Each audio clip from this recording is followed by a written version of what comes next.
Hello everyone. तो बच्चों जैसा क्लियर हो चुका है कि हमारा जो इंट्रेंस एग्ज़ाम का सिलेबस है वो सिर्फ और सिर्फ क्लास 12 है। 11th का हमको पोर्शन कवर नहीं करना है। अब हम लोग जो भी शुरू करेंगे क्लास 12 का सिलेबस शुरू करेंगे, अच्छे से पढ़ेंगे, प्लान करके पढ़ेंगे। बट सिलेबस शुरू करने से पहले, चैप्टर्स स्टार्ट करने से पहले एक प्लान करना होगा, कोर्स कंप्लीट करने का स्ट्रेटेजी बनानी होगी। जो भी वक्त हमारे पास अब मिलने वाला है और देखना पड़ेगा कि जो सिलेबस हमारा कहा गया है कि एनसीईआरटी क्लास 12, तो ये एनसीईआरटी को हम लोग कैसे यूज़ करेंगे, कैसे इसको समझेंगे, क्या क्या उससे पढ़ना होगा, एक्सरसाइज करना है, एग्जाम्पल्स करना है, सारी बातों को बताऊंगा। क्या हमारे लिए हेल्पफुल होगा, कैसे उसको यूज़ करना होगा हमको एनसीईआरटी। और एक और क्वेश्चन की बात करेंगे कि 11th का सिलेबस तो फिलहाल नहीं है, लेकिन अभी भी क्या हमको 11th के कुछ पोर्शन की हमें ज़रूरत पड़ेगी पढ़ने की। क्या हमको 12th पढ़ते वक्त कहीं ना कहीं बीच में 11th की बातें की हमको ज़रूरत पड़ेगी? अगर हाँ, तो कौन कौन से बातें हैं, कौन कौन चैप्टर्स हैं, उनकी बात भी हम लोग करेंगे। क्या हमको 11th बिल्कुल नेगलेक्ट करना होगा या फिर अभी भी 11th की थोड़ी बहुत इम्पोर्टेंस एग्जामिनेशन में है, इसकी बात भी करेंगे। ठीक है। और ये बात भी करेंगे कि मान लो अगर तुम्हारे में से कोई भी बच्चे हैं जो अभी आज इस वक्त शुरुआत करने जा रहे हैं, कुछ भी नहीं पता, कुछ भी नहीं किया, आज अभी पहली बार दिमाग में ख्याल आया है कि हाँ यार CUET देना है, तो भी कोई दिक्कत नहीं है। Time is sufficient. तुम ड्रॉप लिए थे मगर ठीक से प्रिपेयर नहीं कर पाए, टाइम वेस्ट कर दिया, साल भर नहीं तुम्हारा ठीक से मैनेज हो पाया, लगा कि यार अब नहीं हो पाएगा, तो ऐसी बात नहीं, still you have fair chance. तो अभी सब कुछ ज़ीरो पे आ चुका है और फिर से हमको एक तरीके से रीस्टार्ट करना है। तो जो बच्चे भी अभी से सिर्फ पहली बार सोचा भी है कि यार CUET देते हैं, तो उनके लिए भी वेलकम है। अभी से स्टार्ट करो, ज़ीरो से स्टार्ट करो, कोई दिक्कत नहीं है। You have ample amount of time, बहुत टाइम है, बहुत अच्छे सिलेबस कंप्लीट करेंगे। और जो सिलेबस का पैटर्न, एग्जामिनेशन का जो पैटर्न है वो स्टूडेंट्स के लिए बहुत हेल्पफुल है। समझाऊंगा कैसे और तुमको उसको यूज़ कैसे करना होगा, इस पैटर्न को अपने हिसाब से, वो भी तुमको बताऊंगा। ठीक है। तो सबसे पहले बात करते हैं कि सिलेबस प्लान हमारा क्या होगा और स्ट्रैटेजी क्या होगी। ठीक है। सबसे पहली बात किया जाए बच्चों, तो अगर मैं टाइम की बात करूं कि हमें टाइम कितना मिल रहा है सर प्रिपरेशन करने के लिए, how much time do we have.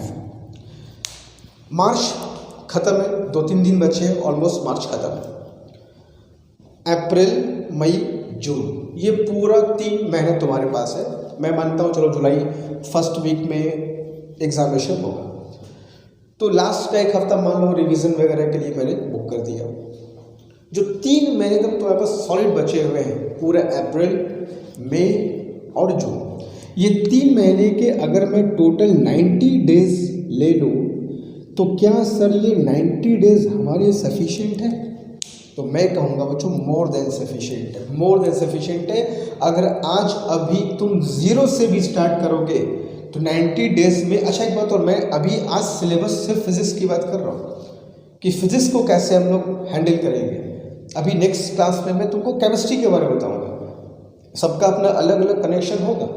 किसी सब्जेक्ट में तुमको 11th की एनसीईआरटी बिल्कुल छोड़ देनी पड़ेगी शायद लगभग, लेकिन किसी सब्जेक्ट में तुमको 11th की एनसीईआरटी बहुत कुछ पढ़नी पड़ेगी, डिपेंडिंग ऑन सब्जेक्ट। इस बात को ध्यान रखना। Officially 11th is not included, but practically अगर बात करोगे तो 11th अभी भी ख़त्म नहीं है, हमें बहुत कुछ करना होगा उसमें, डिपेंडिंग ऑन सब्जेक्ट। तो मैं फिजिक्स की बात करेंगे, फिर ऐसे ही फिर नेक्स्ट क्लास में केमिस्ट्री की बात भी बताऊंगा कि तुमको उसको कैसे हैंडल करना होगा। तो ये 90 डेज हमारे पास बचे हैं। इस 90 डेज में फिर से क्या हम लोग जीरो से शुरू करेंगे, एकदम ज़ीरो। यहाँ से हम मान के चलेंगे अब तक हमने कुछ भी नहीं पढ़ाया है और तुमने अब तक कुछ भी नहीं पढ़ा है। Everyone is on the same level, अब सब कोई सेम लेवल पे है। जो भी हम लोग पीछे से पढ़े नहीं पढ़े सब भूल जाओ, सब कोई ज़ीरो लेवल पे। यहाँ से अब हम लोग स्टार्ट करने वाले हैं, एक रीस्टार्ट लेना है, फ्रेश स्टार्ट लेना है। और अगले 90 दिन तक सिर्फ और सिर्फ दिमाग में एक ही ख्याल रहना चाहिए कि हमको CUET के थ्रू अपने मन चाहे यूनिवर्सिटी में एडमिशन लेना है, जहाँ अपने करियर को हम बेहतर तरीके से प्लान कर सकें। यहाँ वहाँ एडमिशन लोगे तो फिर फंसे रहोगे। तो इन 90 डेज में तुम्हारा बहुत कुछ होने वाला है, एक पूरा कायाकल्प हो जाएगा तुम्हारे करियर का, इस 90 डेज को अगर तुम सही तरीके से यूज़ कर लिए तो। ठीक है, बात समझ में आ रही है? तो इन 90 दिनों पर अच्छे से सोच विचार करके काम करना हम लोग शुरू करेंगे। ठीक है, तो अब आगे बात किया जाए बच्चों, ये तो हो गया टाइम की बात कि हमको 90 डेज हमको मिल रहे, इन 90 डेज में हम लोग अच्छे से अपना प्रिपरेशन करेंगे। हमें ये पता है कि हम लोग जैसे मैंने कहा सिर्फ फिजिक्स की बात करें, सिर्फ फिजिक्स की बात करते हैं। हम बच्चों 40 क्वेश्चंस करने होंगे, 40 क्वेश्चंस करने होंगे out of 50 domain specific subject में। जब तुम फिजिक्स को पिक करोगे तुमको 40 क्वेश्चन करने होंगे 50 में से। ये बहुत ही वेलकम मूव है, इसका स्वागत करना चाहिए इस पहल का। क्यों? तुमको याद होगा मैंने कुछ दिन पहले तुमको एक हल्का सा मैंने आइडिया दिया था कि हर स्टूडेंट को अपने वीक जोन और स्ट्रॉन्ग जोन को पहचानना चाहिए। एक वीडियो मैंने बताया था, तो में से कुछ बच्चों को याद होगा तो कमेंट बॉक्स में बताना कि हाँ आपने सब कुछ समझाया था। वीक जोन स्ट्रॉन्ग जोन हर बच्चे का होता है। जब कोई बच्चा पढ़ रहा होता है, मैं भी पढ़ रहा था 11th में 12th में, कोई पढ़ो, सबका एक जोन होता है, चैप्टर्स होते हैं, नेचुरल सी बात है जिसमें वो कंफर्टेबल होते हैं। सब्जेक्ट्स होते हैं, चैप्टर्स होते हैं जिसमें कोई बच्चा ज़्यादा कंफर्टेबल होता है, कुछ ऐसा होता है जहाँ वो कंफर्टेबल नहीं होते हैं, न्यूमेरिकल्स नहीं होते हैं, टॉपिक समझ में नहीं आता है। यहाँ डिफ़िकल्ट इजी से कोई मतलब नहीं है। किसी बच्चे को डिफ़िकल्ट चीज़ बहुत अच्छे से आ सकती है, किसी को वही इजी चीज़ लगेगा थोड़ा प्रॉब्लम है।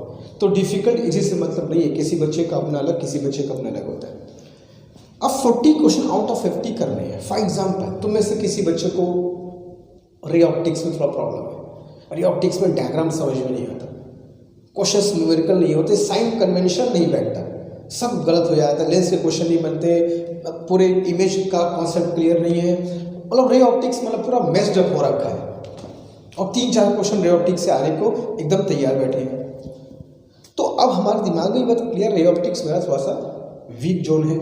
अगर ये क्वेश्चंस आते हैं तो याद रखना 10 क्वेश्चन ऐसे हैं जो तुमको छोड़ने होंगे, तो तुम प्लान कर सकते हो या रे ऑप्टिक्स मेरा वीक है, इसके क्वेश्चन को हम उन 10 क्वेश्चन रखेंगे जो हमको लीव करने हैं। मोटा ऐसा नहीं कि हम लोग पढ़ेंगे नहीं, मैं तुमको पढ़ाऊंगा अगले 90 दिन में, ऐसा कोई जोन तुम्हारा नहीं छोड़ूंगा जो तुम्हारा वीक जोन होगा, सबको स्ट्रॉन्ग कर दूंगा, वो मेरा प्रॉमिस है। बट एक जनरल बात बता रहा हूँ कि तुमको करना क्या होगा, how is it useful for student. बाकी 90 डेज में तुम्हारा ऐसा कोई टॉपिक नहीं होगा, ऐसा कोई चैप्टर नहीं होगा जो तुमको क्या करना वीक है, वो सब कुछ तुम्हें स्ट्रॉन्ग करा दूंगा, वो रिस्पॉन्सिबिलिटी मेरी है। लेकिन फिर भी 10 क्वेश्चन तुमको एक कह सकते हो, तुमको एक सुविधा देते हैं कि चलो 10 क्वेश्चन तुम छोड़ सकते हो। या मान लो आ ही रहा है यार, आ ही रहा है, लेकिन लग रहा है एक बड़ा लंबा यार आ रहा है, मगर बड़ा लंबा कैलकुलेशन है इसमें, या लंबा कैलकुलेशन टाइम ज़्यादा लेगा, दूसरा क्वेश्चन कर लेते हैं। तो नॉट नेसेसरली कि हमको न आए इसलिए छोड़े। कभी कभी ऐसा होता है क्वेश्चन आ रहा है मगर लग रहा है बड़ा लंबा कैलकुलेशन है, जो उस क्वेश्चन को करते हैं वो फैक्ट बेस्ड है, फट से आ जाएगा। तो प्लान करेंगे, स्ट्रेटजी बनाएंगे कि कौन से 10 क्वेश्चन को छोड़ने हैं, नहीं आ रहा है इससे छोड़ने हैं, टाइम टेकिंग है इससे छोड़ने हैं। You have to plan, you have to think कि 10 क्वेश्चन जो हमको छोड़ने हैं वो कैसे होगा, क्या होगा। या मान लो तुम, भगवान ना करे, मान लो नेचर सी बात है, कोई बच्चा बीमार हो गया, 10 दिन क्लास नहीं कर पाया, उस 10 दिन में सर ने पूरा मैकेनिज्म पढ़ा दिया, अब मैं कवर नहीं कर पाया या बहुत अच्छे से कवर नहीं कर पाया ड्यू टू पुअर हेल्थ। तो अब ये दिमाग में बैठ गया, मैकेनिज्म थोड़ा सा मेरा वीक पोर्शन है, मुझसे कुछ गड़बड़ हुई थी, बीमार पड़ गया था, नहीं कर पाया, चलो उसको मैं दिखूंगा, उन 10 क्वेश्चन में इसको हमको रखना है। तो this will give you some kind of help, but तुमको उसको समझना होगा, देखना होगा कि वो कैसे इसको यूज़ करना है। तो 40 question out of 50 is a very very good move, हमको इसका स्वागत करना चाहिए, वेलकम करना चाहिए। और ऐसा भी कहा गया है कि इसका जो ड्यूरेशन होगा वो 45 मिनट होगा। तो टाइम के हिसाब से हम बात करेंगे, देखेंगे कि 45 मिनट में कौन कौन से 40 क्वेश्चन हो सकते हैं या नहीं हो सकते हैं। ठीक है, बात समझ में आ रही है। तो जो बच्चे भी प्लान कर रहे हैं, या जो, अच्छा एक बात मैं और कहूँगा, मुझसे से बहुत सारे बच्चे जुड़े हुए हैं जो चाह तो रहे हैं प्रिपरेशन करना, एग्जामिनेशन देना, मगर कहीं ना कहीं फंसे हैं, कहीं ना कहीं फंसे हैं, टाइम मिल पा रहा है, वो मैनेज नहीं कर। तो ऐसे सारे बच्चों को मैं रिक्वेस्ट करूँगा, it's a very very good opportunity. I don't know next year क्या होगा, हालांकि होने का पूरा पूरा ऐसे ही सब कुछ इतना जल्दी जो बदलेगा नहीं, but this is very very good opportunity. अगर तुम टाइम मैनेज कर सकते हो तो कम ऑन, ये बहुत अच्छा अवसर है, ठीक है। हर यूनिवर्सिटी का अपना अलग अलग काउंसलिंग होगा, एक जनरल काउंसलिंग नहीं होगी, ठीक है। तो जो भीड़ आएगी वो इकट्ठे नहीं आएगी, ठीक है। उसकी बात बाद में करूँगा मैं। अच्छा, इस पर ही बताना बहुत ज़रूरी है कि तुमको कैसे इसको मैनेज करना होगा, तुमको कैसे समझना होगा कि ये जो नंबर्स हैं ढेर सारे स्टूडेंट्स को, इसमें तुम कहाँ स्टैंड करते हो, तुमको अपने को कैसे बचाना होगा इस भीड़ में, कैसे अलग तुम्हें करना होगा, इसकी बात भी करूँगा बाद में। तो फिलहाल अभी हम सिलेबस प्लान की बात कर रहे थे, स्ट्रेटेजी की बात कर रहे थे। तो ये देखना, ये 10 क्वेश्चन जो तुमको छोड़ने हैं, इन क्वेश्चंस पे ध्यान रखना, ये तुमको बहुत एक लेवरेज देंगे। क्या चलो ये 10 क्वेश्चन हमें छोड़ने हैं, हम अपने हिसाब से छोड़ सकते हैं। तो ये तो होगा सिलेबस प्लान हमारा। 90 दिन का हमारा पूरा कोर्स होगा। इस 90 दिन कोर्स में 12th के पूरे चैप्टर को, पूरे टॉपिक को, न्यूमेरिकल को, कॉन्सेप्ट को, फैक्ट को, सब चीज़ को हम लोग कंप्लीट करेंगे और बहुत अच्छे से कंप्लीट करेंगे। कोई भी हमारा टॉपिक छूटेगा नहीं, ठीक है, गारंटी हमारी। सबसे यक्ष प्रश्न जिसको कहते हैं कि सर एनसीईआरटी सिलेबस 12th की बात हुई, मगर यूज़ कैसे करना है। बहुत बच्चों को तो एनसीईआरटी यूज़ नहीं ठीक से करने आता, और रिजल्ट ये होता है कि बुक एकदम नई कराई घर में पढ़ी होती है और बस साइड बुक से पढ़ रहे हो, नोट से पढ़ रहे हो, मगर जो एक कह सकते हो कि जो सॉलिड बुक है एनसीईआरटी, जिसको हर एक बच्चे को पढ़ना चाहिए, वो घर के किसी कोने में, किसी कबर्ड में ढेर सारे किताबों के बीच नीचे दब के पड़ी होती है। तुम मुझसे इस बात से एग्री करते होगे, पढ़ते हम लोग नहीं है एनसीईआरटी। एक्चुअली सिस्टम भी ऐसा बन गया है आजकल का कि एनसीईआरटी को लोग इतना इंपॉर्टेंस नहीं देते, बट गवर्नमेंट का अच्छा पहल है कि इस बुक की तरफ लोगों का ध्यान जा रहा है, अच्छी बुक है। तो एनसीईआरटी को यूज़ कैसे करना है, ऐसा सबसे पहली बात तो ध्यान रखना बच्चों कि एनसीईआरटी को हम जो यूज़ करेंगे तो इसके 2 पार्ट हम लोग को देखने हैं। फिजिक्स की बात कर रहा हूँ मैं, फिर से बोल रहा हूँ, पार्ट 1 और पार्ट 2, ठीक है। पार्ट 1 बच्चों 8 चैप्टर्स हैं 1 to 8, ठीक है, और पार्ट 2 में 7 चैप्टर्स हैं 9 to 50, ठीक है। तो 1 to 8 और 9 to 50 ये पार्ट से सब जानते होंगे। ये इलेक्ट्रोस्टैटिक से शुरू होता है और कहाँ तक जाता है, इलेक्ट्रोमैग्नेटिक वेव से। ये ऑप्टिक्स से शुरू होगा, तुम्हारा सेमीकंडक्टर से जाके पूरा खत्म होगा। फर्स्ट पार्ट हाईली न्यूमेरिकल है, इसमें बहुत ढेर सारे न्यूमेरिकल्स हैं, इलेक्ट्रिक करंट, इलेक्ट्रिसिटी, पूरा तुम्हारा मैग्नेटिज्म है ना, तो न्यूमेरिकल से भरा हुआ टॉपिक है।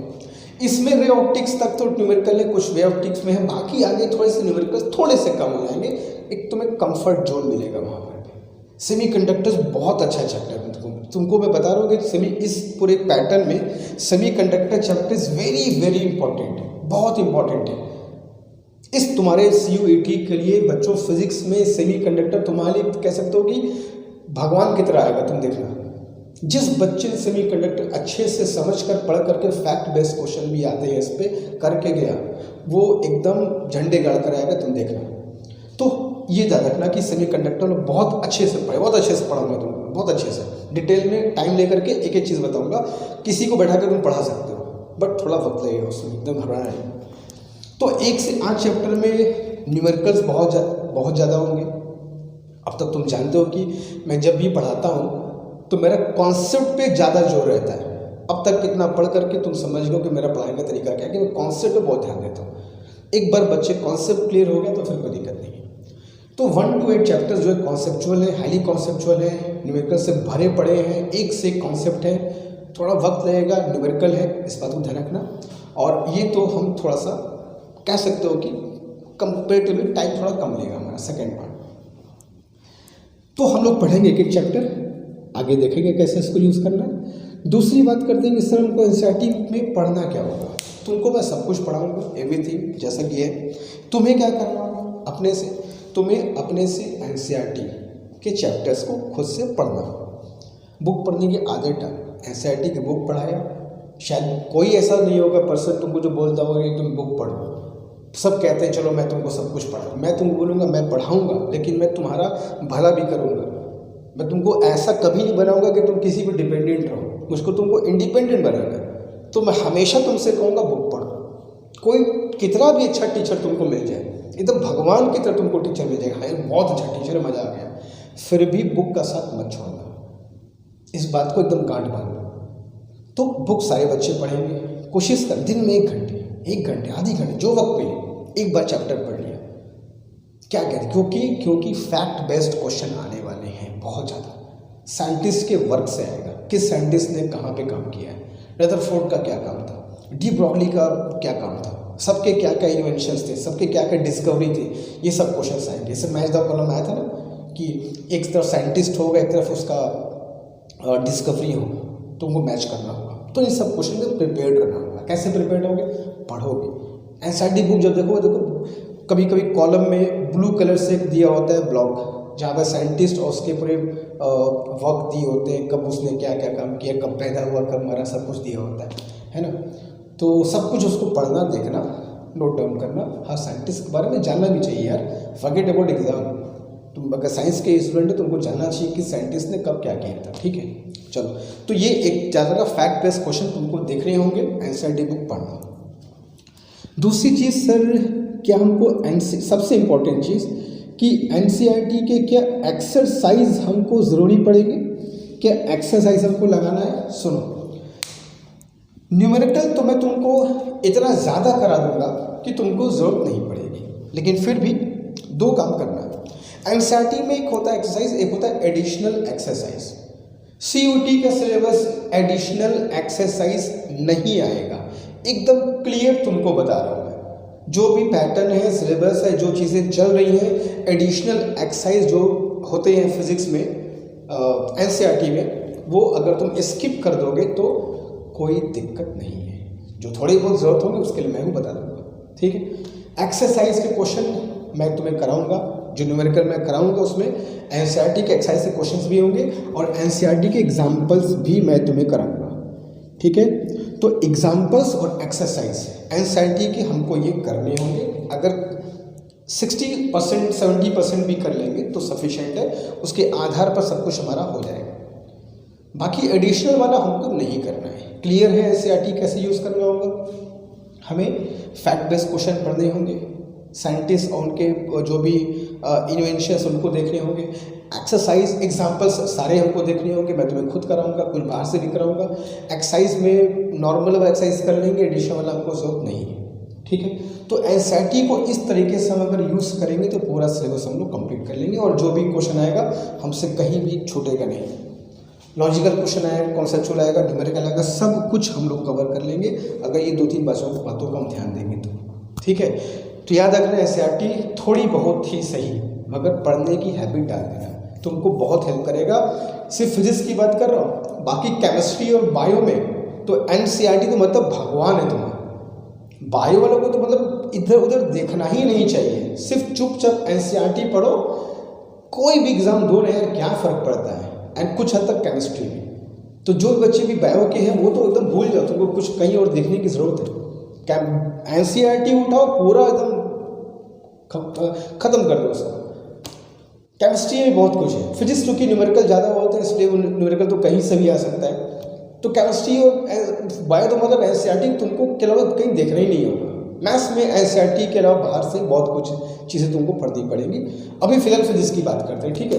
तो फिजिक्स में हमारा ये चीज़ हो गई कि 12th में हमको ऐसे करना होगा। पार्ट 1 पार्ट 2 को अच्छे से बताऊँगा, सीक्वेंस वाइज बताऊँगा कि कैसे हमको इसको आगे लेकर के चलते हैं। फिर बात करते हैं कि क्या सब हमको 11th तो एक्सक्लूड हो गया है, क्या हमको अभी भी 11th की ज़रूरत पड़ेगी। तो मैं कहूँगा इसका आंसर जो है वो डिपेंड करेगा सब्जेक्ट पर। जैसे फिजिक्स की बात हम पहले करते हैं। फिजिक्स में बच्चों क्लास 12th में ऐसे बहुत कम चैप्टर्स हैं जिनका सीधा कनेक्शन, सीधा बोलो, जिनका सीधा कनेक्शन 11th से है। थोड़े बहुत 11th के कॉन्सेप्ट से क्वेश्चन आ सकते हैं जिनका यूज़ 12th में होगा।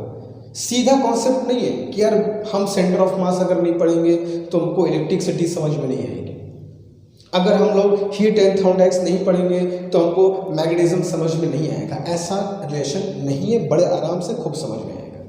थोड़ी बहुत जरूरत पड़ सकती है कहाँ कहाँ, जैसे अब जैसे मैं तुमको पढ़ाऊंगा ऑप्टिक्स, तो ऑप्टिक्स में बच्चों हम लोग पढ़ेंगे वेव ऑप्टिक्स, बराबर, अच्छी बात है, सबको पता है वेव ऑप्टिक्स बहुत ही बेहतरीन सेक्शन है, पढ़ाऊंगा मैं तुमको। अब वेव ऑप्टिक्स पढ़ने के पहले हमको क्या समझना होगा बच्चों? वेव मोशन समझना होगा अच्छे से, विधिवत विस्तार से। और वेव मोशन कहाँ की चीज़ है सर? वेव मोशन तो 11th की चीज़ है। तो हो सकता है हमको वेव ऑप्टिक्स पढ़ाने के पहले 1 या 2 क्लास वेव मोशन का अलग से पढ़ाना होगा, क्लास 11th का। यही मैं तुमको बताना चाह रहा हूँ कि बस यही है। हो सकता है कि कोई ऐसा चैप्टर हो जिसमें जो चीज़ें हों वो 11th में थोड़ा सा हमको हेल्प लेना पड़े, जैसे रे ऑप्टिक्स हो गया। रे ऑप्टिक्स में ऐसा कुछ नहीं है। रे ऑप्टिक्स में तुमको 11th की तरफ देखना भी नहीं है। सेमीकंडक्टर पढ़े होगे 11th से कोई मतलब नहीं है। मॉडर्न फिजिक्स पढ़ोगे, एटम्स, न्यूक्लियस, रेडियोएक्टिविटी, 11th से कोई मतलब नहीं है जनरल। तो फिजिक्स में सिर्फ यही पोर्शन होगा वेव ऑप्टिक्स, जहाँ पर हमको 11th के वेव मोशन को थोड़ा सा, शायद 2 क्लास में हमारा काम हो जाएगा, मैक्सिमम 3 क्लास।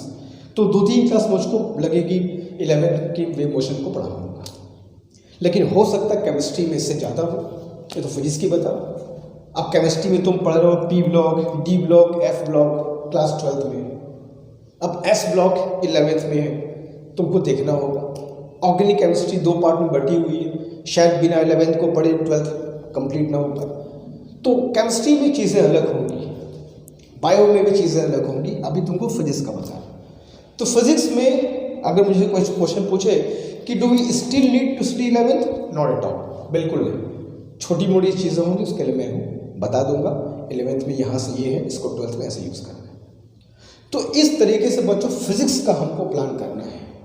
अगर तुम इस चीज़ से इस तरीके से प्लान करते हो और एक स्ट्रेटेजी बना करके प्रिपरेशन करते हो, इन 90 दिन को अपना मान करके प्रिपरेशन करते हो, एकदम अपने आप को कहते हो कि ड्रिल कर सकते हो इस 90 दिनों में। जितना अपने आप को टॉर्चर कर सकते हो कर लो। टॉर्चर मतलब नॉट इन अदर सेंस, जितना तकलीफ दे सकते हो पढ़ते समय दे दो, उसका फल तुमको ही मिलेगा।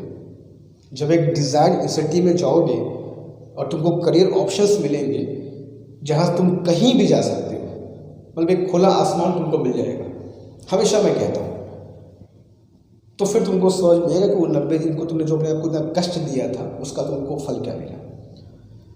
तो अभी से एकदम जुट जाओ और मान के चलो कि सब कुछ एकदम बंद, जो भी तुम करते थे फिलहाल के लिए सब बंद कर दो और इस 90 दिनों को अपना बनो। अपना बना लोगे, करियर तुम्हारा है, लाइफ तुम्हारी है, ज़िंदगी तुमको जीनी है, अच्छा तुमको बनाना है, सब कुछ तुमको करना है, कोई तुम्हारी हेल्प करनी है। ठीक है, चलो मेरा काम है तुमको पढ़ाना, तुम्हें गाइड करना, अच्छा चीज़ बताना, सही चीज़ बताना, तुम जहाँ फंस रहे हो तुमको वहाँ से निकालना, मैं वो पूरी कोशिश कर रहा हूँ। ठीक है, अब आगे तुमको अपना एफर्ट देना होगा इसमें। तो इस तरीके से बच्चों हम लोग प्लान करेंगे अपने फिजिक्स के सिलेबस को। अब ऐसे ही तुमको बताऊंगा कि केमिस्ट्री में हम लोग क्या प्लान करेंगे। केमिस्ट्री में हमें बस इन दिनों में कैसे क्वेश्चन करेंगे, 11th की केमिस्ट्री हमको कितनी पढ़नी पड़ेगी, एनसीईआरटी केमिस्ट्री को हमें कैसे यूज़ करना होगा, इसकी बात भी करूँगा मैं नेक्स्ट क्लास में। केमिस्ट्री के सिलेबस पूरा चर्चा में करूँगा। ठीक है, तो उम्मीद करता हूँ कि बात समझी होगी और एक एंथुजियाज़म के साथ अपने प्रिपरेशन को रीस्टार्ट हम लोग फिर से करें। और फिर से बोलते रहा हूँ, मैं फिर से बोलते रहा हूँ, जो बच्चे भी एकदम थक हार चुके थे, हथियार डाल चुके थे, कहीं गुस्सा नहीं होने वाला है, वो फिर से खड़े हो जाओ, हथियार उठा लो। चीज़ें बहुत बदल चुकी हैं, this is golden opportunity. Her sense में बहुत कुछ चीज़ें तुम लोग को भी पता ही चल रही हैं, कुछ चीज़ें ऐसी जिसके बारे में तुम लोग अभी सोच नहीं रहे हो, मैं तुमको बताऊँगा कि क्या हो सकता है। ठीक है, तुमको क्या है, सही में तो गोल्डन अपॉर्चुनिटी हमारे मनपसंद के यूनिवर्सिटी में पढ़ाई करने में, कैसे बताऊंगा कभी अलग वीडियो में।